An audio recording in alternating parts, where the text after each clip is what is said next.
Hello guys, good morning to all of you. This is Maggie Raj here and now we are going to get discuss about the current density and relation between current and gravity velocity. So देखिए, सबसे पहले हम धारा घनत्व क्या होता है इसको डिस्कस करेंगे। धारा घनत्व यानी J equals to I upon A, एकांक क्षेत्रफल यानी एकांक अनुप्रस्थ काट के क्षेत्रफल में से प्रवाहित होने वाली धारा को धारा घनत्व कहते हैं। J equals to I upon A, एकांक क्षेत्रफल में से प्रवाहित होने वाली धारा को धारा घनत्व कहते हैं। इसे J से व्यक्त करते हैं। इसका यूनिट होता है मात्रक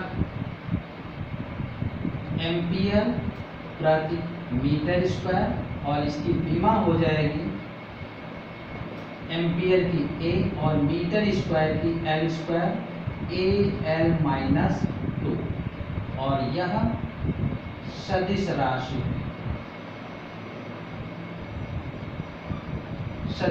होती है। ठीक है ना।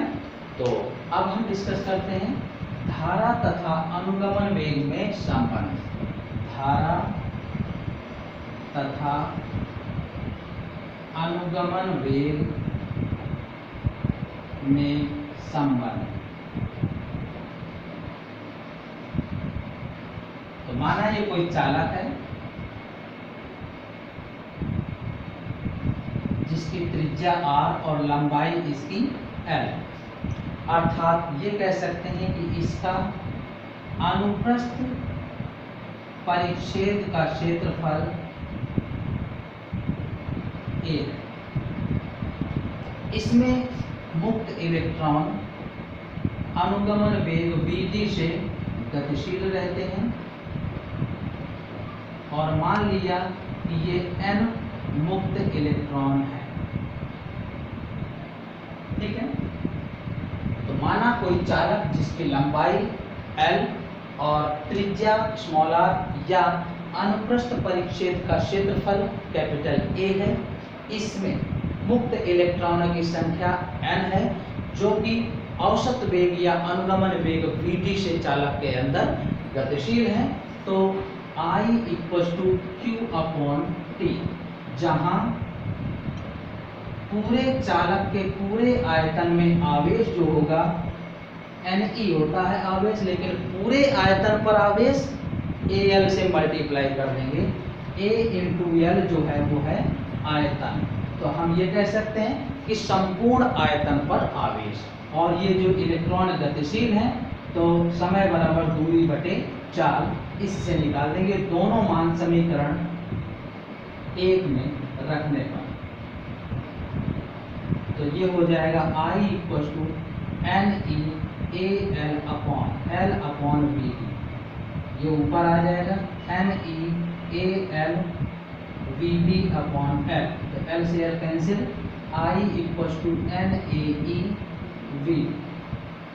ये आ जाएगा धारा और धारा घनत्व में संबंध। हम जानते हैं कि I बराबर Q बाई T, जहाँ संपूर्ण आयतन पर आवेश Q AL इंटू Ne होगा, पूरे आयतन से गुणा कर देना है Ne में, और समय बराबर दूरी बटे 4 से समय निकाल लेंगे कि औसत समय कितना लगा। I equals to Q by T समीकरण 1 में रखने पर Q और T के मान, तो I इक्वल्स टू NaeVd आ जाएगा। और इसी से हम धारा घनत्व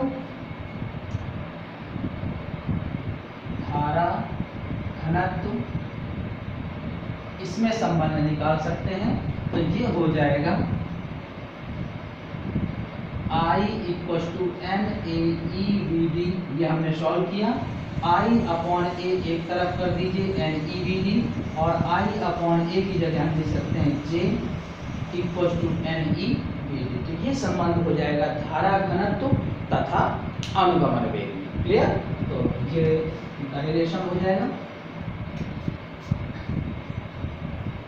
अब आइए हम डिस्कस करते हैं वैद्युत प्रतिरोध यानी ओम का नियम। वैद्युत प्रतिरोध या ओम का नियम, ये क्या होता है? तो ओम के अनुसार यदि किसी चालक की भौतिक अवस्थाएं जैसे ताप, दाब, आयतन ये नियत रहें, ना बदलें, तो चालक में उत्पन्न विभवांतर उसमें प्रवाहित धारा के समानुपाती होता है। इसे ओम का नियम कहते हैं। कब होगा ये? जब चालक की भौतिक अवस्थाएं ना बदलें। भौतिक अवस्थाओं का मतलब ताप, दाब और आयतन से है। तो जब किसी चालक की भौतिक अवस्थाएं जैसे ताप, दाब, आयतन नियत रहें अर्थात ना बदलें, तो चालक में उत्पन्न विभवांतर V उसमें प्रवाहित धारा I के समानुपाती होगा। तो V equals to R into I. एक नियतांक आता है जब प्रोपोर्शनल चिन्ह हटाते हैं, और ये R जो है नियतांक है, उसी को वैद्युत प्रतिरोध बोलते हैं, वैद्युत प्रतिरोध। तो V upon I equals to R ये हो जाएगा, ठीक है ना। अब देखिएगा अगर V अपॉन आई से देखें तो इसका वक्र जो होगा वो कैसा होगा? तो ये इस तरह का वक्र होगा। V और I समानुपाती है, मतलब सरल रेखा की तरह होगा। तो देखिएगा अगर हम इसको देखें कि ये प्रवणता है, तो किसी भी जगह अगर हम इतना देखें, अलग करके देख लीजिए, V I ऐसे है दो बिंदुओं के बीच में, तो ये जो होगी प्रवणता होगी और ये V और I का अनुपात होगा। तो हम ये कह सकते हैं कि V upon I equals to tan theta, लंब बटे आधार, आप ऐसे निकाल सकते हैं। और V अपॉन आई किसके इक्वल है? R के। तो हम R equals to tan theta से भी इसका प्रतिरोध ज्ञात कर सकते हैं अगर V I वक्र की बात हो। तो ध्यान रखिएगा ओम का नियम में V प्रोपोर्शनल I, तो V बराबर R इंटू आई। R नियतांक है जिसे वैद्युत प्रतिरोध कहते हैं, तो R equals to V upon I हो जाएगा। अगर हम इसके वक्र को देखें ओम के नियम का, ओमी परिपथ, ओमी वक्र, तो ये सरल रेखीय होगा और इसकी प्रवणता जो होगी ये प्रतिरोध के इक्वल होगी। ये इसकी प्रवणता है tan थीटा, ठीक है। तो ये ओमी होगा। तो ये भी कह सकते हैं कि ओमी परिपथ वे होते हैं जो ओम के नियम का पालन करते हैं। तो यहाँ पर आप ये भी बात बोल सकते हैं, ओमी और अनओमी।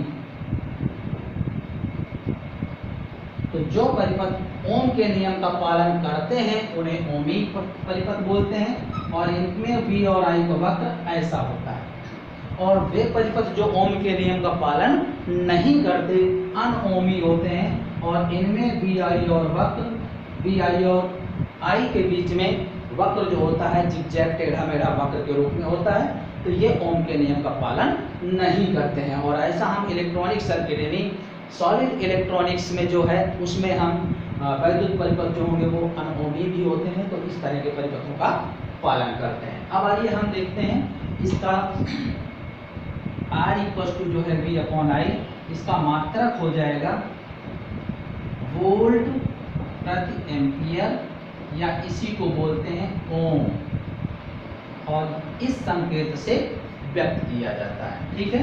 इसकी बीमा हो जाएगी V की बीमा ml square t minus 3a minus 1 upon ampere की A, तो ml square t minus 3a minus 2, ये इसकी वैद्युत प्रतिरोध की क्या हो जाएगी? बीमा हो जाएगी। तो इस तरीके से हम इनकी बीमाएं भी ज्ञात कर सकते हैं। अब देखते हैं कि ये वैद्युत प्रतिरोध जो है चालक तार के किन किन गुणों पर निर्भर करता है।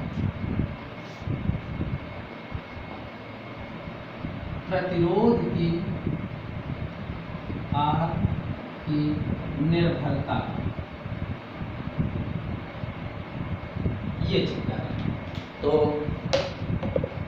देखिएगा हमने ये मान लिया कि ये कोई चालक है,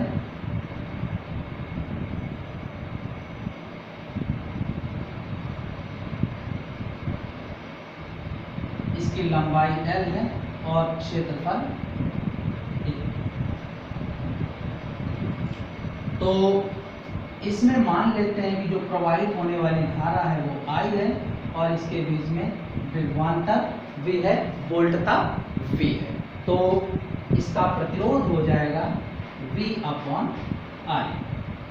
माना कोई चालक तार जिसकी लंबाई A तथा अनुप्रस्थ क्षेत्रफल A है, लंबाई L है और अनुप्रस्थ परिच्छेद का क्षेत्रफल कैपिटल A है। इसका वोल्टता V दी गई है और प्रवाहित धारा I है, तो R का मान V अपॉन I हो जाएगा। अब हम देखते हैं स्थिति 1 कि ऐसे ही दो चालकों को जोड़ दिया गया और इस तरीके से, इसका मतलब हमने क्या किया कि अब की बार हमने लंबाई बढ़ा दी, ये L है और ये L है, ठीक है। तो देखिएगा यहाँ पर वोल्टता V थी और यहाँ पर वोल्टता V थी, तो पूरी इसकी लंबाई क्या हो गई, दुगुनी हो गई, तो वोल्टता कितना हो जाएगा 2V। और धारा अगर I इस क्षेत्रफल में दी गई है तो I धारा ही पूरे में जाएगी, तो I डैश का मतलब I ही है। तो अब जो हो जाएगा R dash equal to V dash upon I dash 2V upon I, इसका मतलब R dash equal to 2R।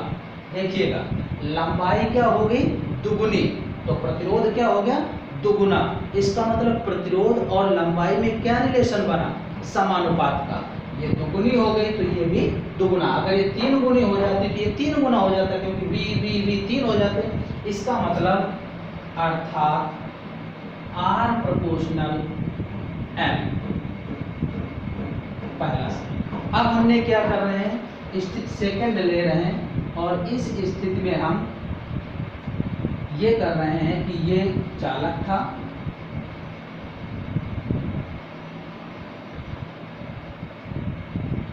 और इसका हमने क्षेत्रफल आधा कर दिया, तो अब लंबाई नियत है लेकिन क्षेत्रफल क्या हो गया आधा, a/2 तो इसमें जो करंट जाएगी वो आधे क्षेत्रफल में I/2 ही करंट जाएगी, लेकिन ये पूरी लंबाई उतनी ही है, तो बोल्ट का ऊपर वाले आधे क्षेत्रफल वाले हिस्से में भी उतनी रहेगी और नीचे वाले आधे क्षेत्रफल में भी उतनी रहेगी, तो बोल्ट का उतनी ही रहेगी।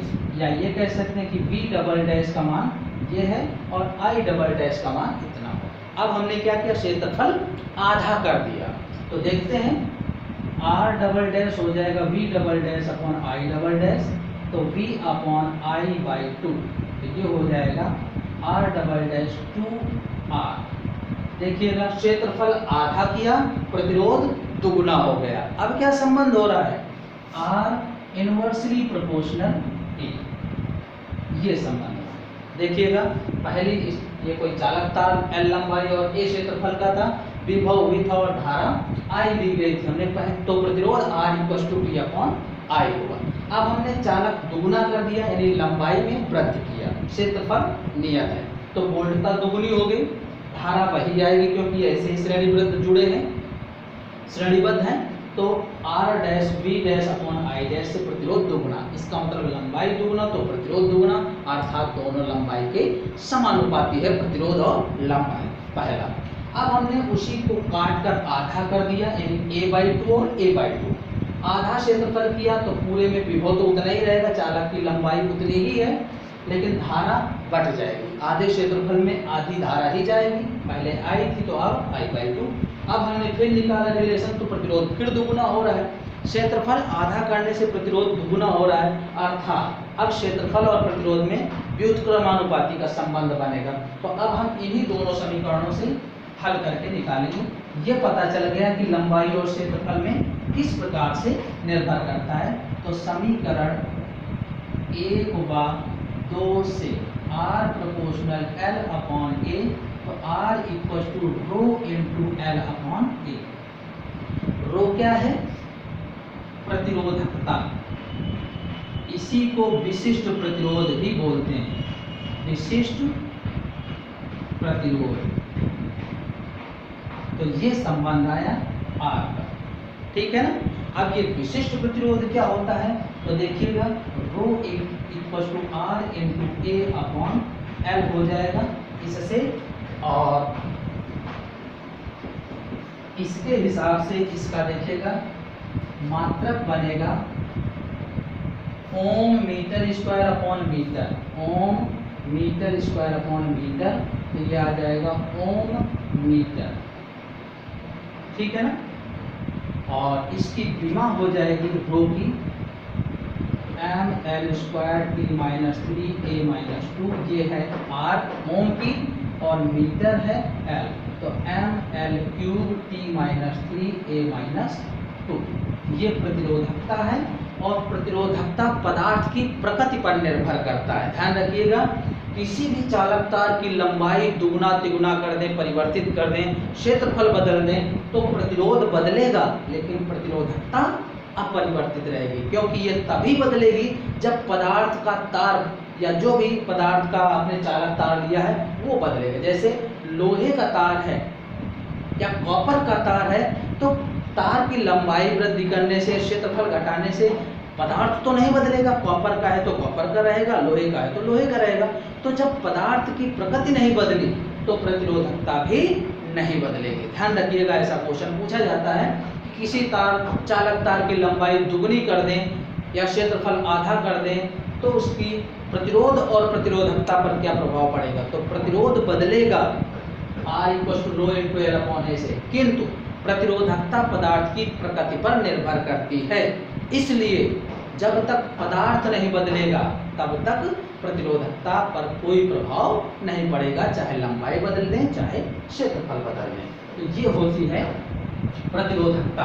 अब इसी से चालकता आप निकाल सकते हैं, सिग्मा = 1/2, यानी विशिष्ट प्रतिरोध के व्युत्क्रम मान को वैद्युत चालकता कहते हैं, ठीक है, या प्रतिरोधकता के व्युत्क्रम मान को वैद्युत चालकता कहते हैं। सिग्मा इसका यूनिट हो जाएगा ओम इनवर्स मीटर इनवर्स, और बीमा भी इसकी हो जाएगी m-1 L-3 T³ A², तो ये हो जाएगी सिग। ओके।